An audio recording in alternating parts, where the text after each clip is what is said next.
Jingħata bidu għas-summit tal-Kunsill Ewropew fi Brussell fejn mexxejja Ewropej, inkluż il-Prim Ministru ta' Malta, qed jiddiskutu l-ogħla prijoritajiet tal-Unjoni Ewropea fil-kuntest ta' numru ta' sfidi globali. Il-Prim Ministru Robert Abela pparteċipa f'numru ta' diskussjonijiet hawnhekk fi Brussell bħala parti mis-summit tal-Kunsill Ewropew.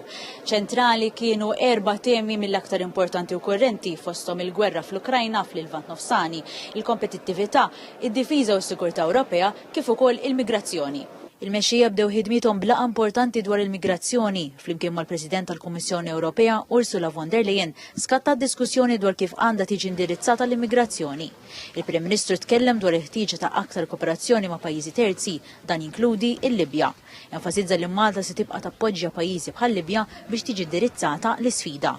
Dwar id-difiża l-Kunsill Ewropew enfasizza l-importanza ta' żieda sinifikanti fl-infiq għas-sigurtà u d-difiża. Appellat lill-Kummissjoni Ewropea u lir-rappreżentant Għoli tal-Unjoni Ewropea biex iħejju setta proposti biex tissaħħaħ il-mobilità militari. Dan jassigura li l-uffiċjali u t-tamir militari jkunu jistgħu jiċċaqilqu madwar l-Unjoni Ewropea b'mod effiċjenti. Dwar il-kompetittività Malta enfasizzat fuq l-benefikar tal-potenzjal sħiħ tas-suq waħdini, fost oħrajn il-Prim Ministru aċċenna għas-settur tal-farmaceutika u qal li s-simplifikazzjoni qatt m'għandha timmina l-armonizzar u l-bilanċ favur l-interess tal-industrija jew il-pazjent. Dwar il-qalbiet ambjentali u diġitali spjega li Malta qed tagħti direzzjoni ekonomika ċara permezz inċentivi għan negozji żgħar u medji. Ġew diskussi wkoll il-Moldova u l-Balkani tal-Punent. Matul is-summit il-President tal-Parlament Ewropew Roberta Metsola appellat lil mexxija tal-Unjoni Ewropea biex ikollhom front wieħed u maqut fil-mod kif jaħdmu biex jiksbu l-paċi fil-Lvant Nofsani.